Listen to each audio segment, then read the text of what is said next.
السلام عليكم، جاي أكلمكم النهاردة عن كلمة را. مش حرف الرا، هو مش حرف فقط، هو كلمة بيضاف ليها بقية حروف عشان تبقى فعل مضارع، فعل ماضي زي رأى.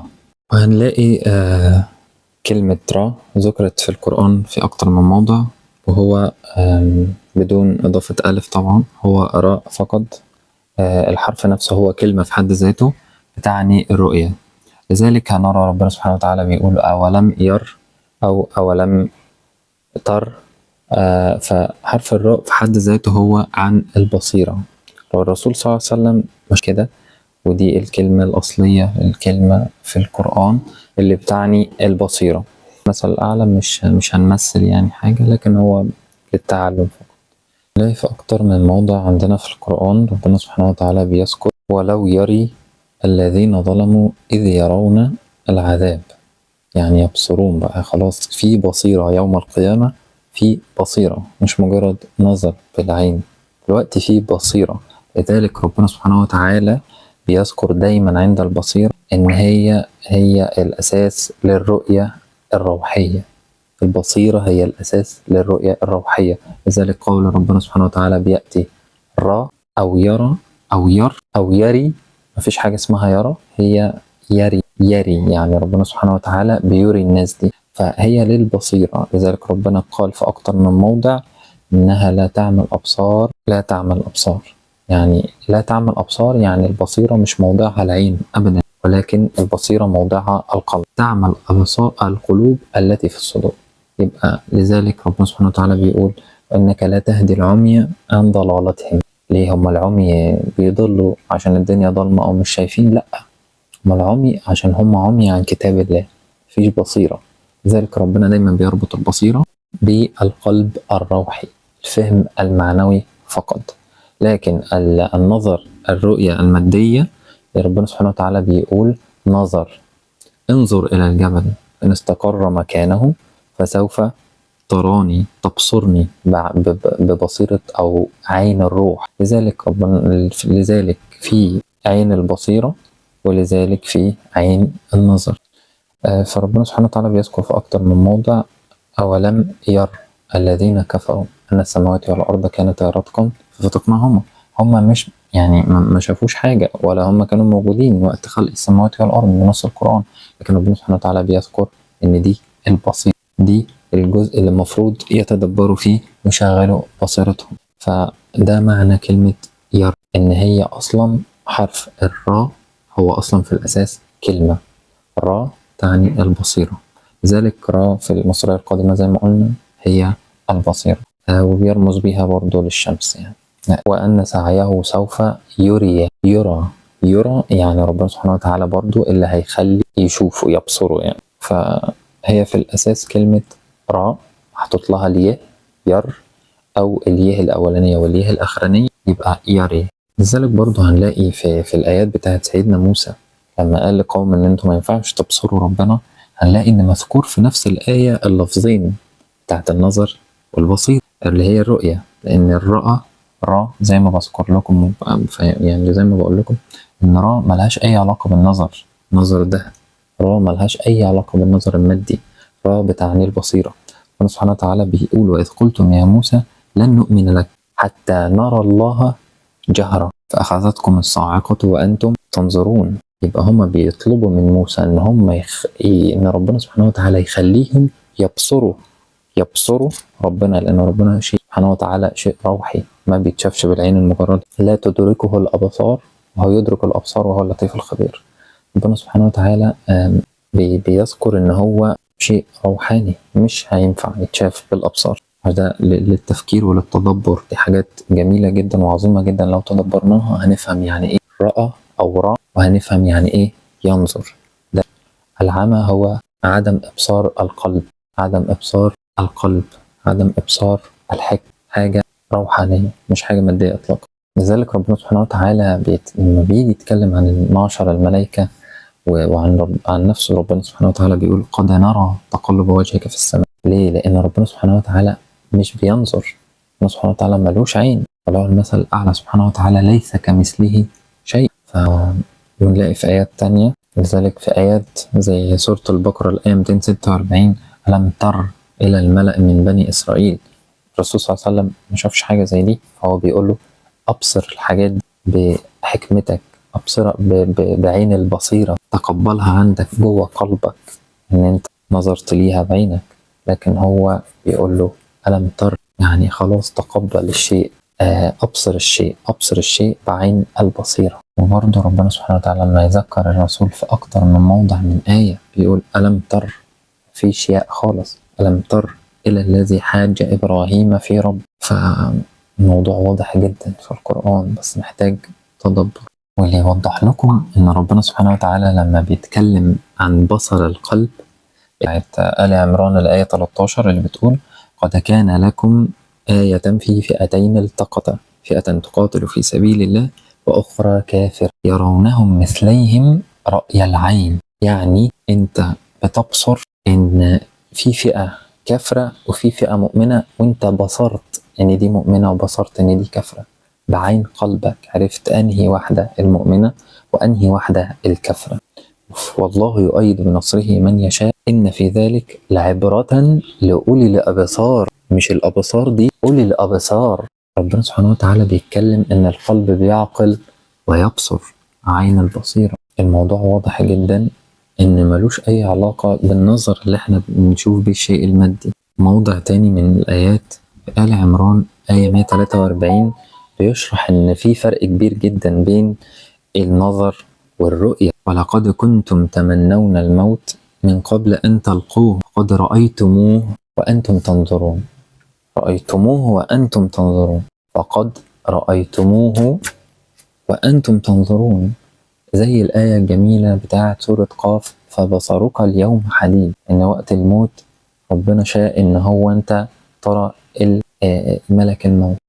ولذلك لما تيجي تسمع آية من آيات الرؤية بعد كده للقوم الكافرين هتفهم إن ربنا سبحانه وتعالى كانش قصده أبدا الرؤية بتاعة النظر. النظر غير الرؤية بتاعة القلب، ده مكان التعقل ومكان الإبصار، وده مكان النظر المادي. فلذلك ربنا سبحانه وتعالى بيقول في الآية الأنعام 25 ومنهم من يستمع إليك وجعلنا على قلوبهم أكنة أن يفقهوه وفي آذانهم وقرا وإن يروا، يعني حتى لو ربنا سبحانه وتعالى عدها على مسامعهم ورأوا وبصروا الآيات، وإن يروا كل آية لا يؤمنوا بها حتى إذا جاءوك يجادلونك يقول الذين كفروا إن هذا إلا أساطير الأولين. فحتى إذا كان ربنا سبحانه وتعالى جعلهم يروا مش هيؤمنوا بالآيات. لذلك برضو سيدنا إبراهيم يقول في سورة الأنعام آية 74 إذا قال إبراهيم لأبيه آذر أتتخذ أصناما آلهة إني أراك وقومك في ضلال مبين. الرؤيا بصر سيدنا إبراهيم إن هم في ضلال. وكذلك نري إبراهيم ملكوت السماوات والأرض وليكون من الموقنين. يبقى الرؤيا ربنا سبحانه وتعالى لما يجعلك تبصر شيء وترى شيء يبقى دي عين البصيرة والحكمة، مش خالص النظر. لأن أكيد سيدنا إبراهيم ما شافش بعينه السماوات والأرض كلها. نعم فتحه والله، يعني إيه؟ ما أعرفش، ما أنا فتحه عادي. يعني إيه ربنا سبحانه وتعالى جعل سيدنا إبراهيم يرى ويبصر كل شيء؟ يعني ربنا سبحانه وتعالى جعله يعرف ماهية كل شيء. والله ما قافلها شغالة. يعني إيه ربنا خلى سيدنا إبراهيم عنده بصيرة في ملكوت السماوات والأرض؟ يعني عارف الكوكب إنه كوكب، والقمر إنه قمر، والشمس إنها شمس. كل دول مش آلهة، كل دول مش رب، كل دول أصغر من إن هم يكونوا رب. ولذلك قال في آخر الآيات قال لئن لم يهديني ربي لأكونن من القوم الضالين. هو عارف إن هو لما يجي يعبد نجمة أو كوكب أو شمس أو قمر كل دي أعمال الضالين، مش أعمال ناس مؤمنة بالله الواحد الأحد أبدا. وكان رأى وبصر إن ربنا سبحانه وتعالى أعظم من كده. لذلك إحنا هنعرف يعني إيه روحانيات أو بصيرة أو القلب الذي يبصر من خلال كلام ربنا سبحانه وتعالى عن الرؤية. لذلك ربنا سبحانه وتعالى بيقول وقد نرى تقلب وجهك في السماء. لذلك لأن ربنا سبحانه وتعالى زي ما قلنا ملوش نظر، ملوش عين، الحاجات المادية دي كلها لا تخص الله سبحانه وتعالى في شيء. ولكن تخص خلق البشر.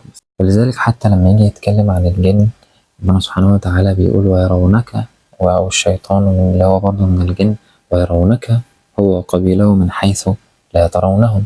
الموضوع خاص برضه بالروحانيات. ولذلك لما تتفكر وتتدبر في آيات الرؤية والنظر في القرآن هتعرف إن ربنا سبحانه وتعالى مخصص الرؤية والبصيرة للروح أو النفس، ومخصص النظر لفقد العين. لذلك في آيات زي وإذ جاء موسى لميقاتنا قال رب أرني أنظر إليك، ذكر الكلمتين في نفس الموضع من آية. ليه؟ عشان يفرق إن ربنا سبحانه وتعالى يجعله يرى، يعني يبصر بروحه، ثم يجعله ينظر. لذلك لازم الروح تكون بصرت الشيء عشان تشوفه بعينها. لأن وذكر سيدنا موسى كمان الموضوع دوت في آيات النظر لوجه ربنا سبحانه وتعالى، إن هو كان مندهش جدا ونفسه يشوف ربنا يعني. فهو حتى لما جه يطلب منه قال ربي أرني أنظر إليك، ذكر الشيئين.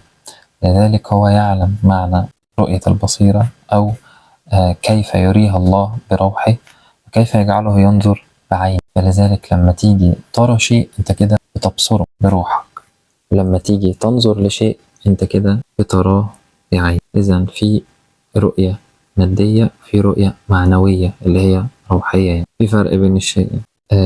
ودليل أكتر على كده إن ربنا سبحانه وتعالى يمتلك قلبك ويجعلك يا إما تبصر الآيات وتراها وتدخل وتطمئن في قلبك، أو يغلق قلبك ويجعلها تعدي عليك مر، يعني أكنك ما سمعتهاش أصلا الآية.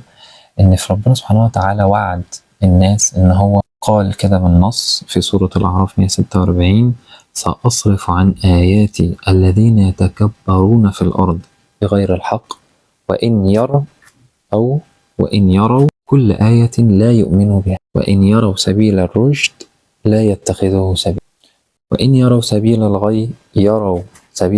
يعني هو عرف الصح من الغلط، هو متأكد إن هو غلط، هو متأكد إن اللي هناك ده الصح، بس هو مش هيمشي وراه، ومتأكد ورأى خلاص وبصر وتأكد من جواه وقلبه تأكد إن ده الغلط، ولكن برضه اتخذ سبيل الغي. وإن يروا سبيل الغي يتخذوه سبيلا ذلك بأنهم كذبوا بآياتنا وكانوا عنها. وآخر حاجة هقولها لكم من موضع القرآن إنه بيحاول يوريكم إن في فرق كبير جدا. لو تدبرت لمدة 5 دقايق في الآيات اللي مذكور فيها كلمة ير أو يرى في القرآن هتعرف إن في فرق كبير جدا بين يرى البصيرة والقلب ورؤية العين. إن ربنا سبحانه وتعالى بيقول في آيات حتى ذكر قوم سيدنا موسى واتخذ قوم موسى من بعده من حليهم عجلا جسدا له خوار ألم يروا أنه لا يكلمهم ولا يهديهم سبيلا. ولما الأعراف 149 لما تم نسف العجل سيدنا موسى دمره، لما سقط في أيديهم ورأوا أنهم قد ضلوا. الضلال ملوش أي علاقة بالرؤية، الضلال والبصيرة ملهمش أي علاقة بالنظر، ليهم علاقة برؤية القلب. أو أنهم قد ضلوا لما بصروا خلاص إن هم ماشيين في الغلط قالوا لئن لم يرحمنا ربنا ويغفر لنا لنكونن من الخاسرين. يبقى دايما خليك عارف إن النظر هو الشيء المادي والرؤية والبصيرة هي الشيء الروحاني. لذلك ربنا سبحانه وتعالى لما بيجي يتكلم عن نفسه أو معشر الملائكة أو حتى الجن يتكلم بيقول يرى أو وقد نرى. ليه؟ لأن ده شيء روحاني. ولما بيتكلم عن البشر أو سيدنا موسى لما حب يشوفه قال ربي أرني أنظر إليك بعينه. فده الفرق. ويا رب أكون حاولت عرفت أوصل لكم الفرق من القرآن، ولو في طبعا شيء صح فمن من الله، ولو في خطأ فمني، وسامحوني على التأخير بس أنا بحضر يعني حلقة بني إسرائيل كبيرة جدا جدا جدا فيها مفاجآت كتيرة جدا. والسلام عليكم.